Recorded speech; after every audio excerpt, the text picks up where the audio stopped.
Test, test.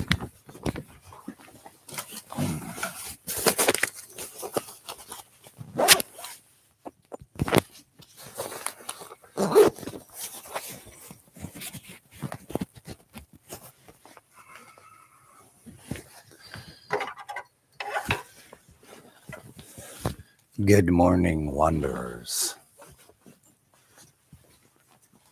Did you know the atom is a lie?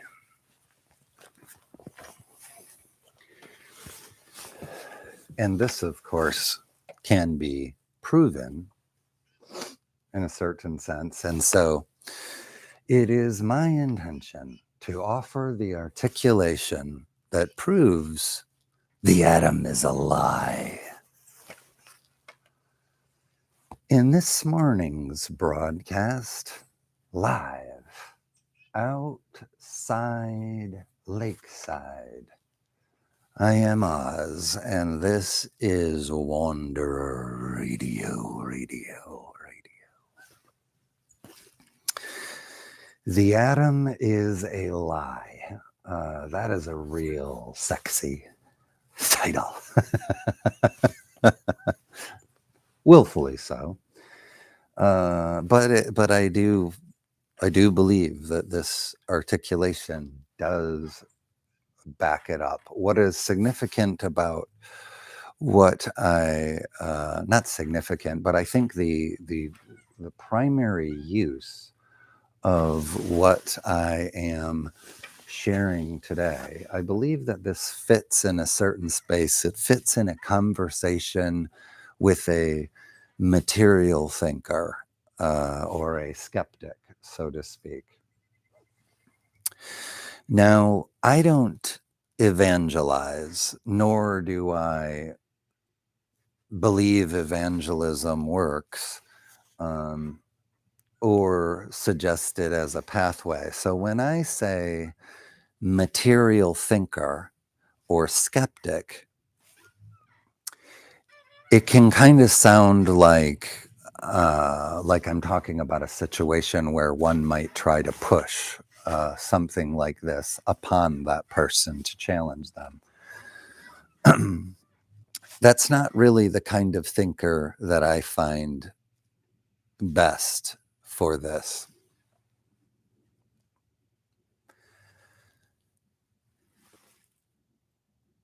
All of us are called to seek, and an individual, after perhaps spending who knows how long, if it took a long time, it might have taken a long time to really grasp and master movement and interaction and work within the so-called physical reality. And consequently, once a person gets a handle on that, they may want to break. And I just say, this is reality now. You know how much work it was for me to understand this joint as reality? It's like, so I'm good here. I'm good.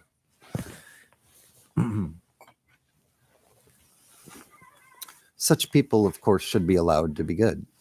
The hardest core skeptic, what we see as the skeptic, the one who's really, really anchored in the material reality. There's nothing wrong with the person. It's just a stage in our development that we all go through. Some could call it rest.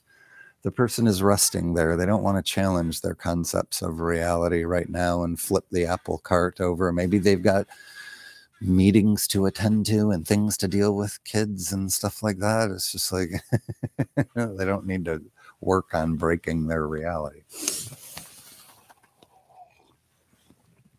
But eventually, most material thinkers, if what they're really after is truth, they'll inevitably become frustrated with the material science pathways, because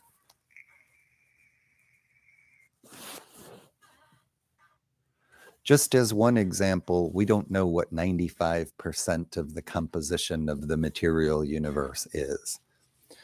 So on one material pathway, the understanding of the universe, we're at 5%. So the material thinker, if they're really seeking, they will inevitably become frustrated.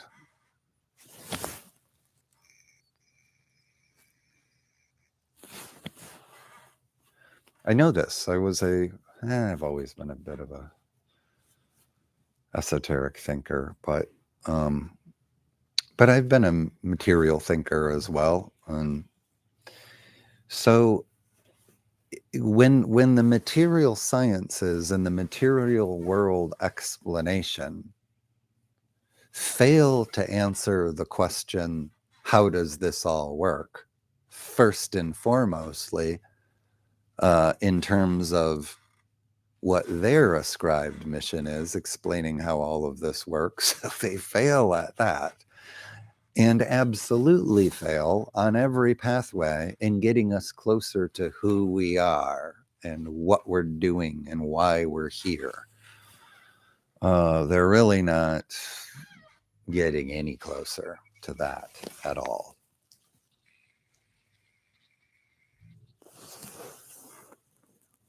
And that might be because all the way down to the fundamental building block of the material reality,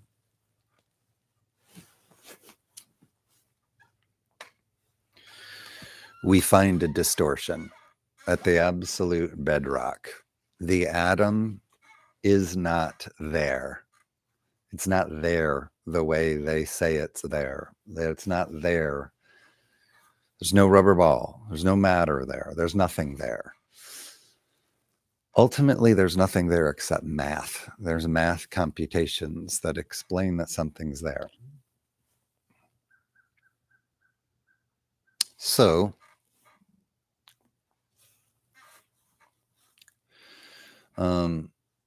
what I like to suggest, this is a thought exercise, and I think it's a particularly good thought exercise to be shared in an open-minded conversation with a material thinker, because it really it reaches out toward the material thinking. It reaches out toward the atom and meets them where they are in their thinking. They think about atoms and the physical reality. So it reaches out and it meets them there. So that's where I think there's potential value in this. If people find it's a good discernment.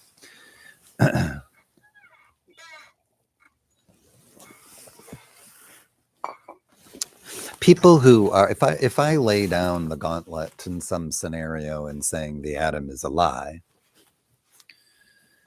and a material thinker says, "Huh? What? That's you're just being a troll," you know.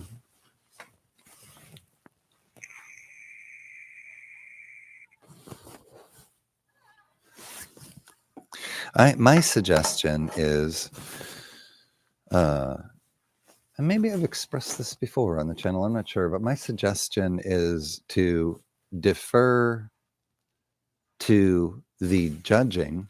Who's going to judge this? If one's going to assert the atom is a lie and the other one says the atom is real, who's going to be the judge? So I suggest Occam, because material thinkers are big believers in Occam's razor. They feel that Occam's razor is very important to science. And of course, Occam's razor is the saying that the more simple the answer, the more likely it is to be true. Material thinkers really believe in Occam's razor. The simpler the answer, the more likely it is to be true. And so the material sciences reflect this belief also, because if you, for example, come up with a physics equation that answers a certain question about how the physical reality operates,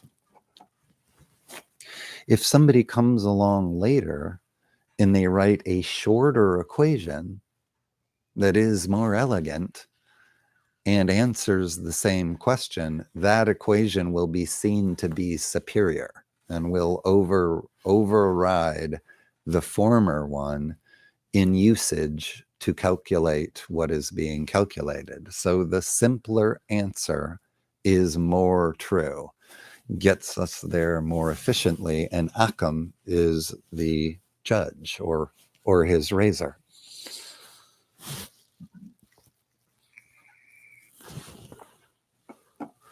So the thought exercise works basically as follows. We consider a dream had when we fall asleep at night, and we compare that experience to the physical reality. In the dream, the mind wholly creates the form. The mind wholly creates all the other forms. The mind wholly creates the entire world.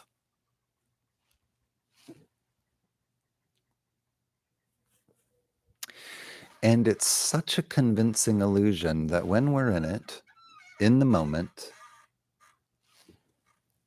it seems very real, so real that the idea of lucid dreaming is a fringe thing. It is presumed that you don't gain your awareness during the dream state. That's just assumed. It would be considered weird if you told someone, I can lucid dream. So we're all predisposed to just understand and accept the dream state as it's, material sciences describe it as the random firing of neurons while the person is asleep, just creating imagery or whatever. It's very dismissive, really. Not much energy, money, or whatever is really spent on the research and study of dreams as it's compared to so many other things we spend money on.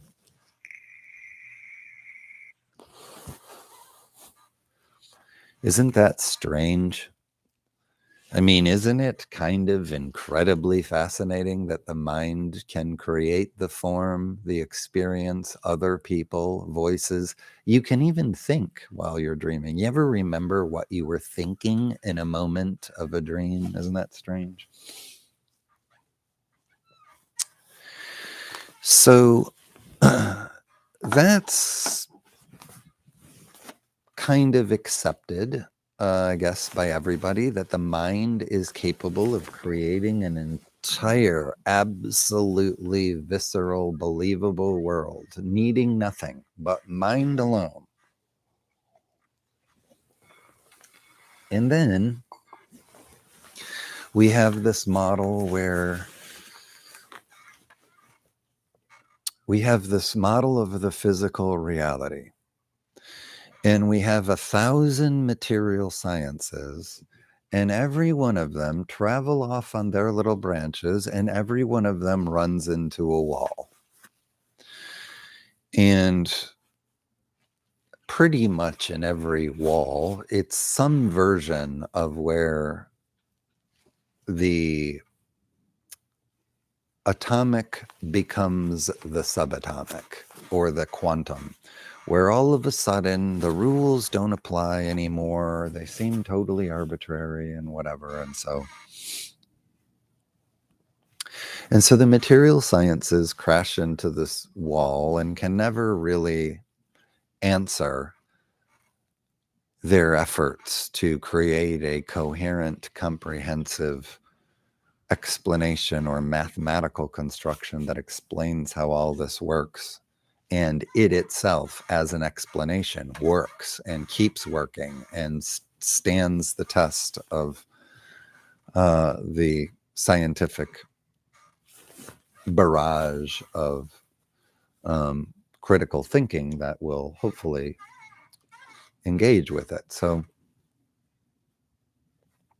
So the material sciences don't give us an answer. They crash into a wall at every single branch, and then they shrug their shoulders and they say, well, it is a physical reality. It's just as much as we can know about it right now. They don't even consider the other option.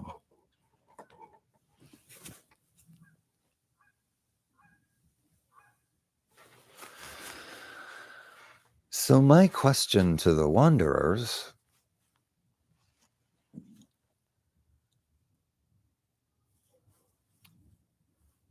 would be, if the simpler answer is the correct one, or if the simpler answer is usually the more correct answer, then I would ask, why do we have a mechanism, the mind, that can render an entire universe in absolute, visceral, vivid, believable form? So believable, we don't even notice our family isn't there in our dreams. Just like, wouldn't you notice the people closest to you aren't in your dreams? You think that would be the first thing that we would go, wait a minute, where am I? But we don't. It's just like, oh, there's Joey Bag of Donuts from 3rd grade. Of course he's here with me in the superstore where, the whatever, the slime is coming through. There's all these violations of reality and we don't think of it. But the mind can do it all. And we know that not just from dreaming, but we know it from hallucinations. You know it if you've ever passed out. You know it if you've ever taken a psychedelic. You know it in all kinds of ways. There are all of these experiences where the mind renders the entire reality. And then we wake up and we have a collection of other selves. We'll call them material scientists. And they're telling us that this is a material, physical reality, that it's something completely different than the dream. The dream is a frivolous, nonsensical place of random brain firings. The here in the material reality is where the action happens. This is where the real stuff is. This is where living takes place. Living doesn't take place while you're sleeping. Don't frivolize your life on dreams and waste your time on such silliness. Material, get up and get to work in the material world because it's material. So it's so different. It's such a different thing as it's offered. It's so different, totally different thing. And there's all of these rules, and the rules start with the atom, and the atom is the building block of all of these things that only end in questions.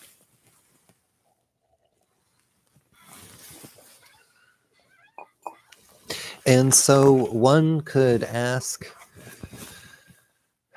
the material thinking aspect of their own mind, or they could ask a fellow seeker, perhaps of a material science leanings. If Occam's razor is widely held to be true, and the simpler answer is most likely to be the truer answer, then we might ask, why would the creation, in its zillion years of evolution, evolve into a two-part, two wholly different experience scenario in which one has evolved according to a completely different set of rules?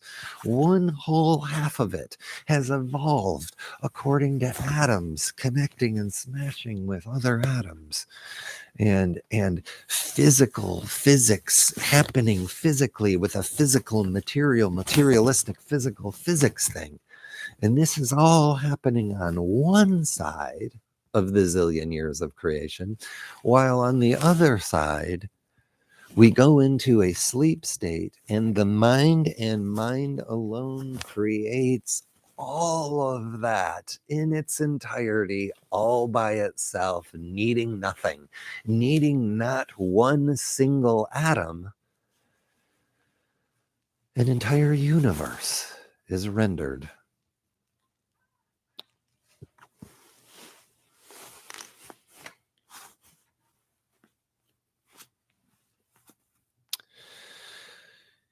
So if that seems incredibly inefficient, complicated, and clumsy. Not simple at all, having physical reality rules, attempting to mimic what the mind can do alone. Because another way to look at this, or another way to ask ourselves what this is to say, if in the dream at night the mind can render all, then would not our so-called waking reality, could that not also simply be a situation of mind rendering all? Is the mind doing it all, both while we sleep and while we're awake? Is it that the physical reality is not a physical reality with all of its complications, puzzles, and mysteries as we know it, but is the problem that we don't understand how dreams work?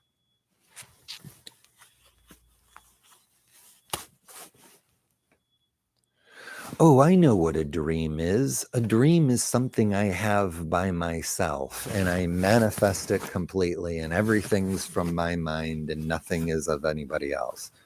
Well, that might be the type of dream you have at night, but does that mean you understand the wholeness of the dream? Does that mean that there cannot be a co-created dream? Two minds cannot enter the same dream?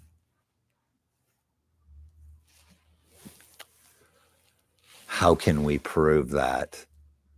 Is there proof that they can't? Is there a way to prove that this isn't a dream? This would be exactly the case where we would now defer to the material sciences.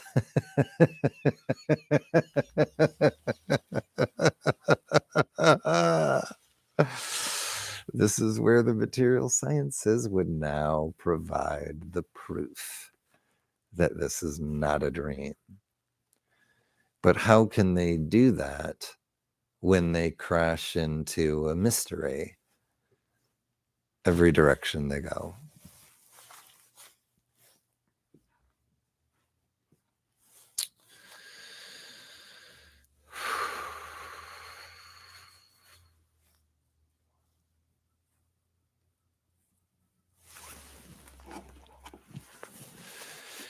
It would seem to me, if you compare these two models that I have laid out, a creation that has evolved for 1 trillion years into a place where it now has two redundant models to do the same thing, to offer a being the same, effectively the same experience. Two different models. Over trillions of years, the creation couldn't figure out how to use just one model to do all of this. That flies so in the face of material science and what material science thinking is supposed to be. The material science thinker is supposed to take Occam very seriously and is supposed to consider that razor the best that we have for truth when we are working in areas that we cannot prove all. So when we cannot prove all, we go with the best theory we've got. And the best theory we've got, according to Occam, Occam would effectively be a god of the materialists if they believed in gods. So this is a very core principle. The simpler answer in material science is given Nobel Prizes.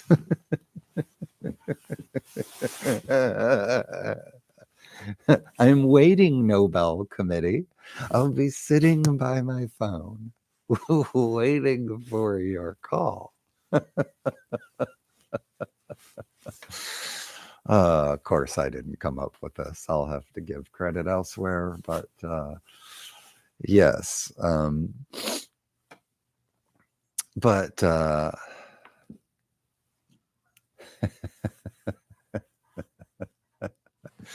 so there you go. The material sciences cannot prove that this is not a dream.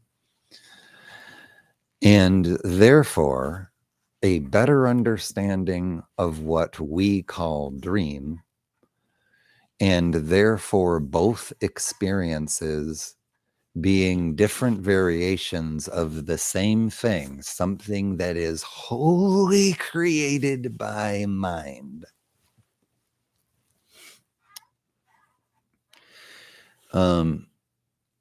Certainly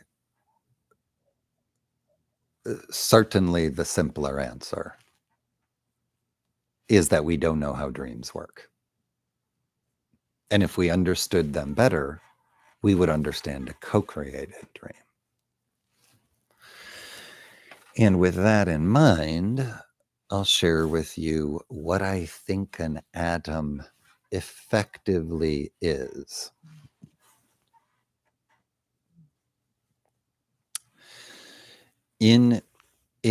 Let's just say we have it right. When we go to sleep at night, we have individuated dreams. I don't know that that's true. The dreams we have at night could very well be co-created as well. Who knows? But let's just say the dreams that you have at night are completely your own reality building. Well, that means basically everywhere you see a point of color, a pixel, so to speak, it's just a creation of your own mind. You can think of it as an atom, but it doesn't really have quite the same significance per where I'm going. You don't need to worry about what it is when you're in a dream that you're sleeping at night and it's just like all these colors and stuff. It doesn't really matter what, it's all your creation. So you just experience it all.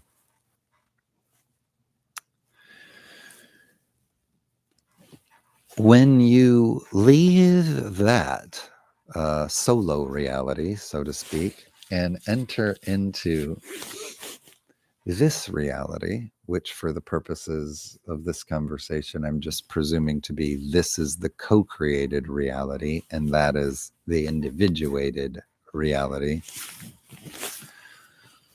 Just trying to refine the ideas, my discernments placed before your discernment for you to take what resonates and discard the rest. But I believe that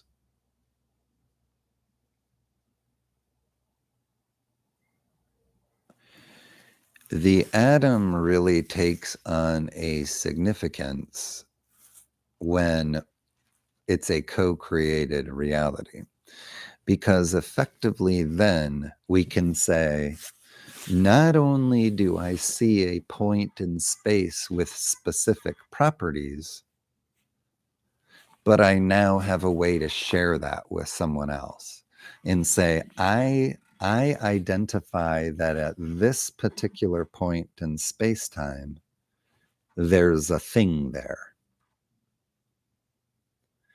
And the other person says, oh, okay, I'm going to agree with you. At this particular point in space-time, yes, there is a thing there. And so once we arrive at agreement within a co-created dream, we create the agreement.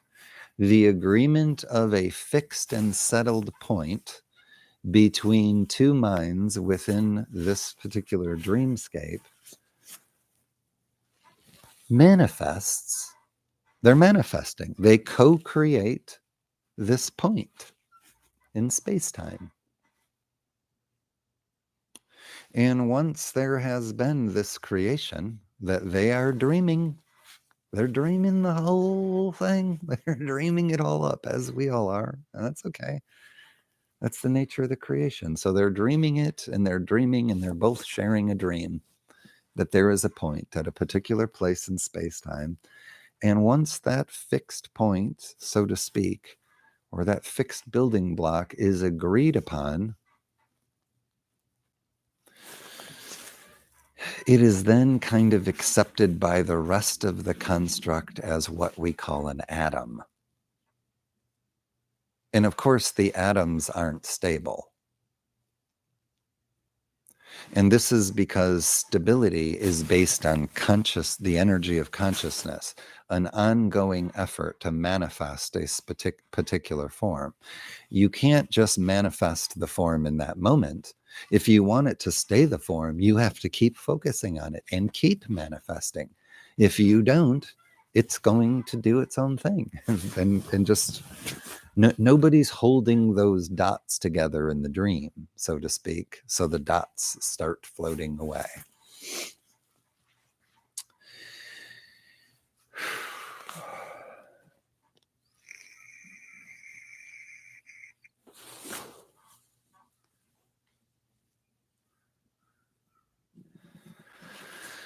So if you're hearing this and some of it is perhaps rendering or resonating with you for the first time, if this is the first time such an articulation is really giving you pause, then you might be asking yourself, well, if this isn't a physical reality, then I'm not a physical being. What am I? I'll give you my articulation of what I think you are. And it's also quite simple. It's much simpler than a physical body. Let's get Occam back in here again. It's much simpler than a physical body.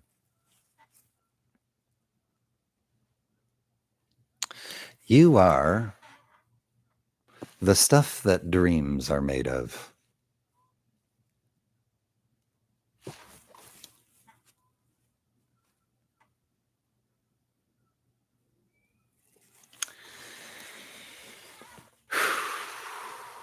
Thank you for joining me this morning, wanderers, live outside Lakeside.